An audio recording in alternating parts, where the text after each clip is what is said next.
asalaamaaleykum mbokk yi ñu lay nuyu ku nekk turam ak santam dem mbégte di leen dalal ci iRadio ITV dem tey gan xam nga tudd Cheikh Tidiane Diop Cheikh Tidiane Diop nag moom banquier la financier la xam nga ne réew mi temps yi gouvernement bi génn benn plan de redressement économique et social di xool nu ñuy xam suqalee maanaam koom-koom réew mi naka lay ñuy def pour financer économie Sénégal ñu am nag ay kàngam xam dañuy liggéey tamit ci mbirum banque ci mbirum finance ñu invité leen fii pour ñu waxtaan ak ñoom yan idée la ñu am pour lancer l'économie surtout à la base ci association yi féminines yi ci xamante ñu ngi liggéey à la base transporteurs yi maanaam néew ju doole yi Cheikh Tidiane Diop ñu lay gërëm di la sant yow da nga am benn idée bi nga wax pour économie gën a suqaleeku ñu tuddee ko luy crédit marchand lan mooy crédit marchand bu ñu ko mën a faram-fàccee pour nañu comprendre ko.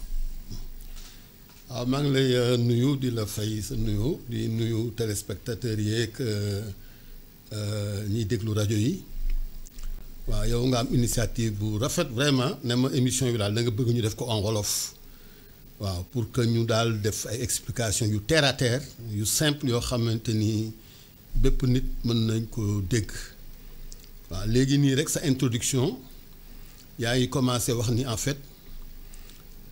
État bi li nga xamante ni maanaam définir nañu seen politique boo xamante ni nga ni pour suqali économie Sénégal état bi moom li mu mën a suqali walla lu mu mën a lijjanti mooy ay compte public am compte état bi mais mënul tey ne dafay suqali tey activité par exemple ITV walla beneen entrepreneur kenn ku ne sa activité yow yaa am responsabilité pour maanaam développer ce plan d'affaires parce que yow yaa xam sa activité. du état bi moo ko war a def état bi li muy gérer mooy day gérer un ensemble de services publics boo xamante ni pour que ñëpp mën a bénéficier wu ci loolu. voilà léegi tey le crédit marchand pour leeral ko comme ni ko tur bi waxee crédit la boo xamante ni dafay dox entre.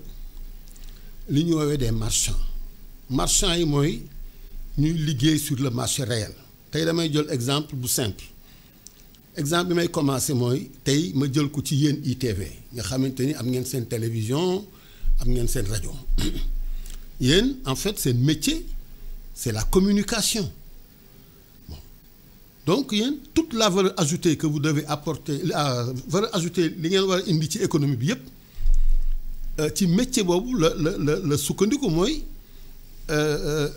nan la ñuy communiquer loolu mooy seen métier yéen a ko xam kenn xamu ko non seulement yéen a ko xam ba pare am ngeen tous les moyens techniques yéen a xam rajo télévision ba nga xamante ni tey boo bëggee def benn information mun nga ko àggale foo bëgg et cetera et tout ça donc loolu tey yëpp boo ko amee léegi yow yaa war a développer sa affaire yow naka.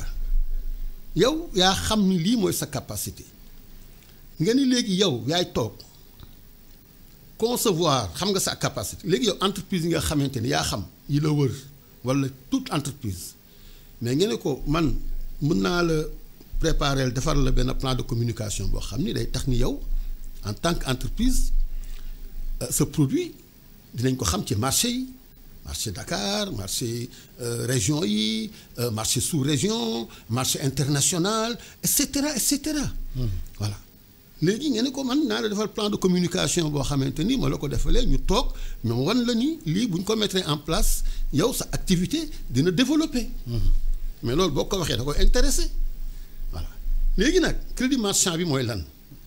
mooy que ni yow loolu boo ko waxee léegi moom bu ko intéressé moom tam mu ne la intéressé na ma.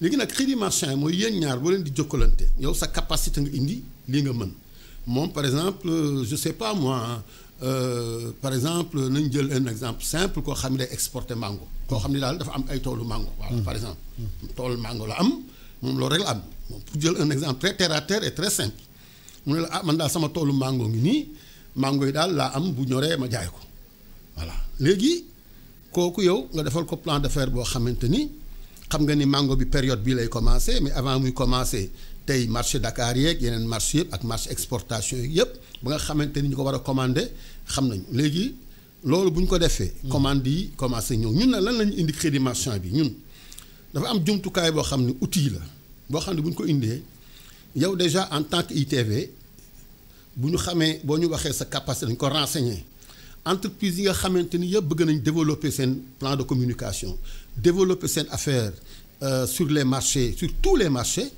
léegi bu ñu leen wanee yéen seen capacité par exemple mën ngeen àggali information bi marché non seulement Sénégal mais sous-région Europe États-Unis et cetera. ñu ne ah mais ñun ça nous intéresse voilà léegi ñun loolu bu ñu ko defee ñoom tamit ñu def seen plan d'affaires ñu ne man toolu mango bi lii laa am naa tant de pieds de mangue chaque kii dinaa produire par exemple 20 tonnes de mangue chaque campagne bref léegi 20 tonnes de mangue yooyu.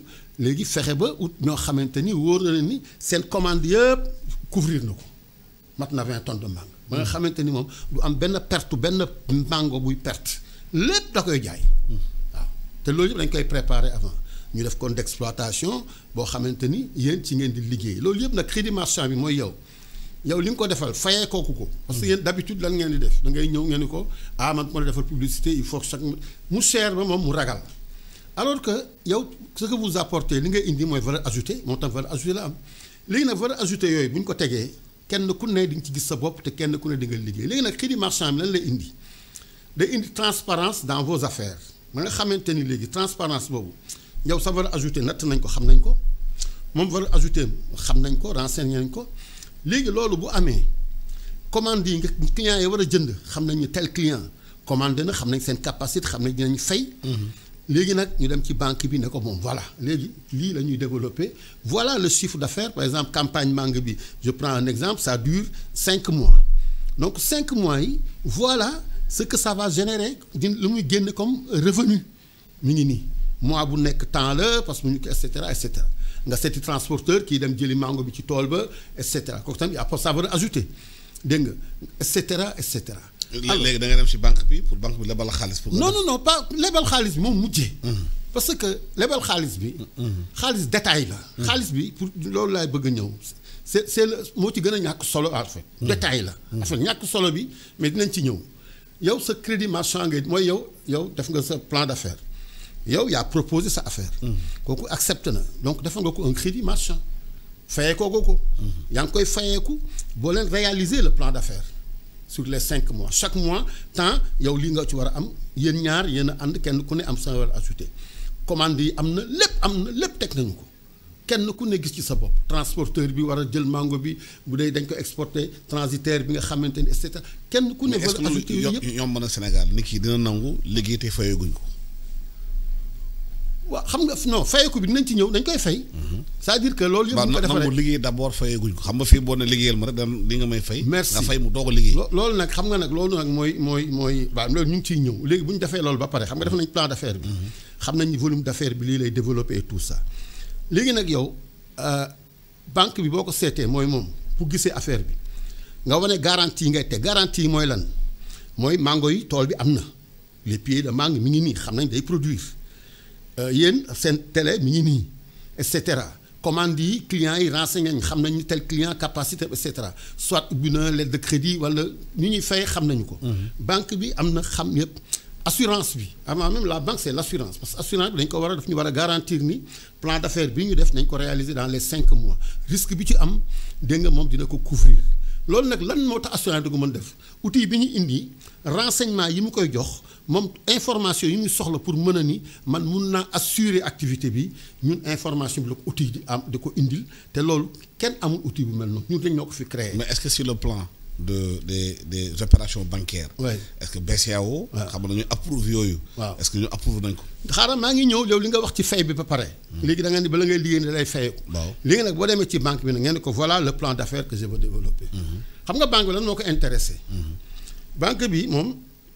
day xool corrélation xaalis bi nga xamante ni yow moom nga soxla ak xaalis bi nga xamante ni maanaam moom la ñu projeté dans 5 mois ni la ñu war a réaliser est-ce que lii risque bi dans 5 mois lii dinañ ko réaliser léegi nag ñun dans le crédit marchand on a mis toutes les garanties pour wan ko ni effectivement en 5 mois par exemple bu fekkoonte ni chiffre d'affaires bi je prends un exemple comme ça c'est par exemple 20 millions dina xam ni dans 5 mois dans les 5 mois on va réaliser un chiffre d'affaires de 20 millions même bu dee 4 millions la par mois xam na ko mu xam ni kon nag léegi pour ñu exécuter kii bi moom il faut que mu participer ci activité bi par exemple 4 millions moom 2 millions la war pour préparation yeeg et cetera ba nga xamante ni loolu teg na ko. donc léegi c'est un travail collaboratif boo xamante ni yéen ñëpp yéen a ko bokk kenn ku ne da nga indi sa valeur ajoutée ndaxte loolu te kenn ku ci nekk ci am intérêt. voilà donc léegi nag loolu mooy le crédit marchand parce que crédit marchand bi yéen a ko togg ba pare mooy marchandise bi loolu mooy réalité. parce que xaalis bi en fait lu tax ma ni xaalis bi détail la xam nga xaalis la loi moo ni. la monnaie à cours libératoire c'est-à-dire monnaie boo ko fayee rek jeex na.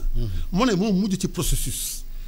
monnaie mooy loo xamante ni yow boo liggéeyee yëpp ba pare moom ci fin bi moo mujj ngay boo fayee rek jeex na.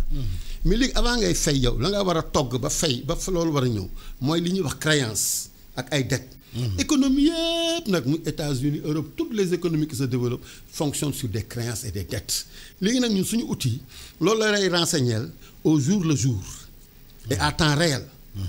dégg nga yow mi def sa affaire yow rajo bi ngay xam ni chaque jour lii la kii def mango bi xam ko assureur bi xam ko banque bi xam ko et les informations sont livrées au même moment et en même temps yéen ñëpp ngeen koy amandoo pour léegi mu am une gestion concertée des risques ba nga xamante ni risque bii ngeen di gérer yéen ñëpp xam ngeen ni risque bi bu ñu demee 4 mois chiffre d'affaires bi ñu projeté woon nañ ko réaliser. est-ce que système boobu comme je l'ai dit est garanti par les banques. merci léegi nag non garantie banques yi du ñu garantie. banques yi ñoom seen liggéey lan la merci non. sur le plan juridique. non xam nga bon sur le plan juridique on va mais banques yi approuvé nañ ko ndax lan man lii moo ko xamante wax naa ko.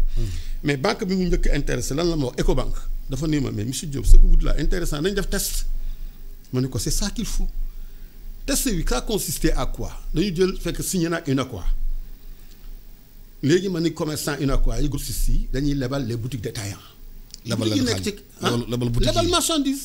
marchandise ou bien xaalis. non pas xaalis. marchandise non crédit marchand ce n'est que de la marchandise. marchandise la d'accord. voilà le fournisseur moom marchandise lay jaay. moom dafa bëgg jaay. ñu ne ko yow léegi dañu def plafond de crédit pour les boutiques détaillants yow jox leen ñun dinañu renseigner boutique ku ne nañ la renseigner sa garantie renseigner capacité yi di xam boutique bu nañ ko xam. dañ koy renseigner. moom saa yu jaayee dafa war a dem banque Ecobank fa ubbi na fa compte. day verser moom day verser rek. léegi moom bu amee crédit 1 million crédit bi semaine bi par exemple jaay na dem na verser 200 000 250 000 250 000 yooyu da nga daañu def un nivellement chaque semaine xaalis bi ñu kii ñu dugal ko ci compte fournisseur bi kon xam nga fournisseur bi déjà jot na yow 250 000 yow automatiquement mu ngi commandé waa 250 000 xam nga kon amul benn rupture. c'est-à-dire que yow 250 000 nga dugal en liquidité yow amaat nga ko en marchandise. mais moom donc yow beneen facture générée waat.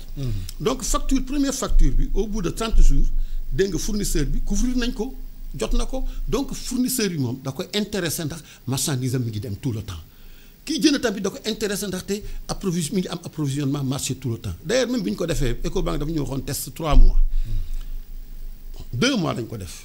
chef d'agence loolu naka la mën a jàppale askan wi. merci ci seen liggéey nan la mën a jàppale femmes yi mën a jàppale association yi léegi nag ñun lii néew tey doole yi waaw. voilà léegi tey néew doole yi par exemple tey exemple excellent tey par exemple ñu ngi nii waa quartier Derklé dañu am association léegi ñoom ñu ngi wax pour signer benn protocole boo xamante ni may leen protocole bi ñu ko defee lii dina permettre tey quartier Derklé képp ku fi nekk am activité économique yaa xam boutique yi fa nekk détail grossistes yi menuisier yi garage mécanicien yi femmes yi jaay légumes ci angle bi ñoom ñëpp dégg nga am nañu outil boo xam ni dina leen renseigner déjà yow di nga am cartographie économique u Derklé dégg nga tey jii par exemple tey pour wax la ñun on marche à l'aveuglette tey boo ne woon maire Derklé wax ma cartographie économique ñaata boutique moo fi xamu ko ci koñ bi xamul ñaata xamu ko non ci quartier bi Derklé yëpp xamu ko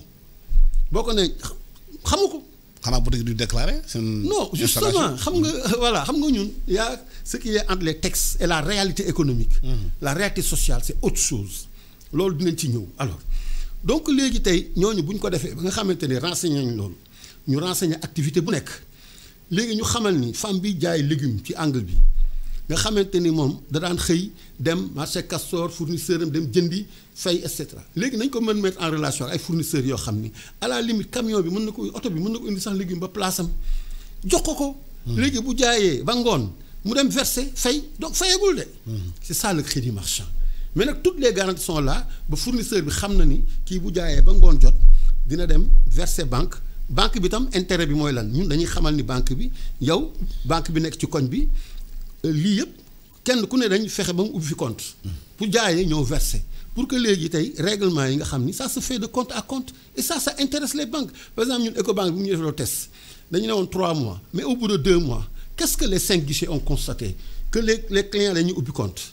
di verser tous les jours mais banque looloo ko rek intéressé du looloo ko intéressé léegi nag quartier bu ñu ko organisé noonu nga xam ne tey le menuisier bi nga xam ne mi ngi toog fële moom toog na tey amul kii alors que yow am na benn famille bu am besoin war a defar lal mais amul xaalis teew léegi ñun bu ñu organiser garantie nañ trouver solution boo xam ni mais kee mën na ko commander mu xam ne war na ko fay dans 3 mois wala dans 4 mois naka la koy fayee et cetera ñun banque bi bu ñu ko indilee toutes les garanties parce que loolu mooy métier banque ndax banque dafa am métier boo xamante ni dafa am pouvoir boo xamante ni mooy le pouvoir de créer de l'argent banque pouvoir boobu la am.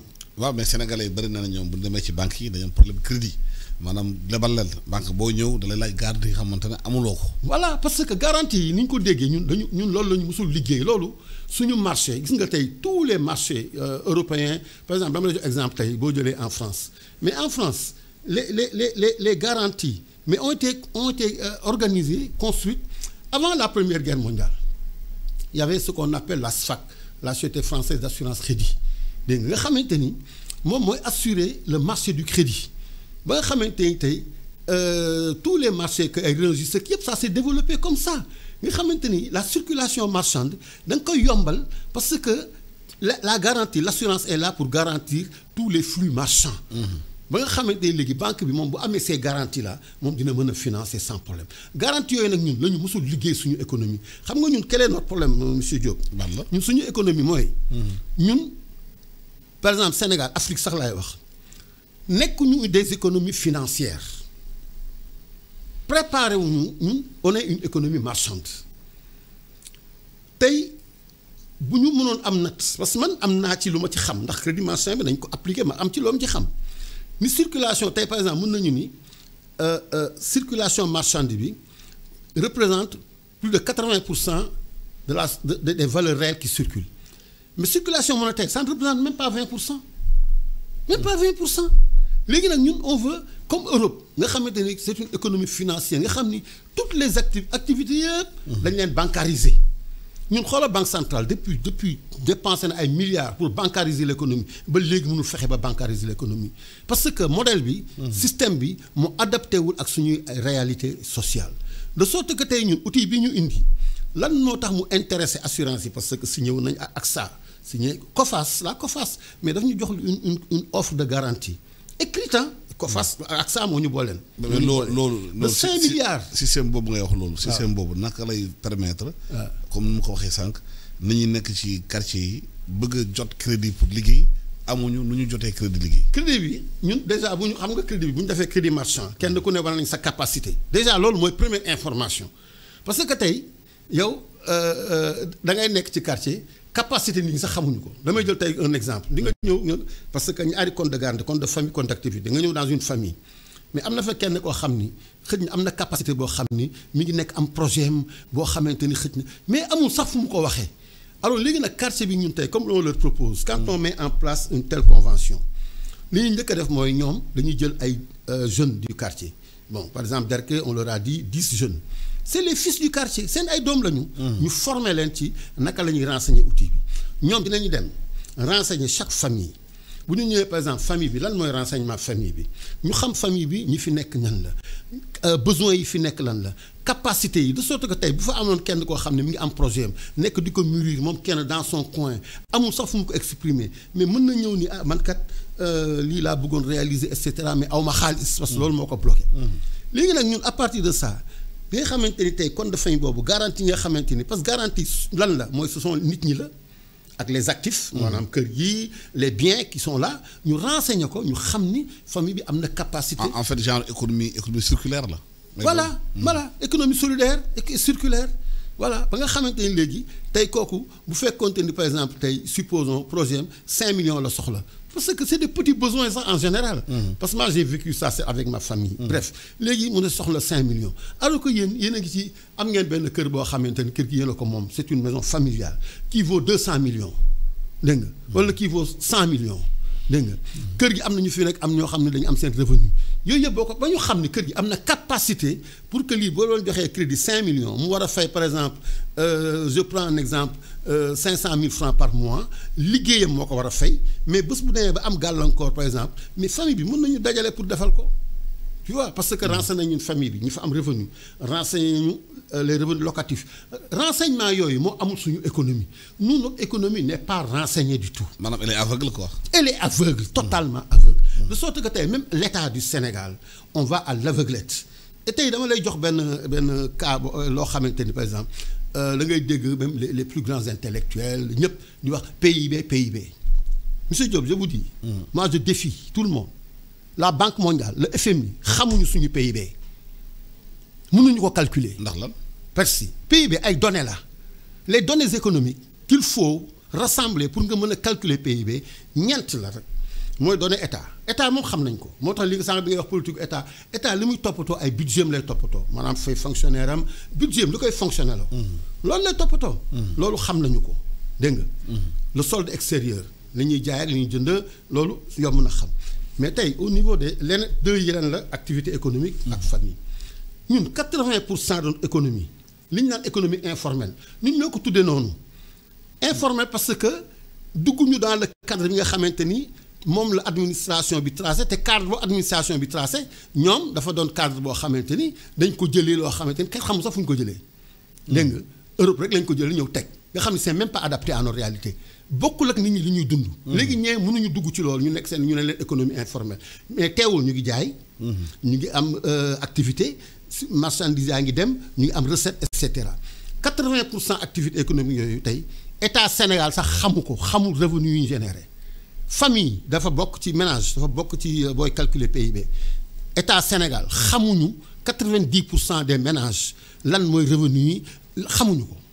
Banque mondiale lan lañ ko mën a xamee. famille bu nekk ñaata lay am par mois. mais c'est ça le PIB. Le PIB c'est le produit intérieur brut. naka la dëkk bi yëpp mënuloo nag yow nga jël 80% de la d'une population nga écarter leen parce que amoo benn donnée nga bëgg a calculer PIB noo koy calculer sur la base de quelle donnée extrapolation la ñuy def.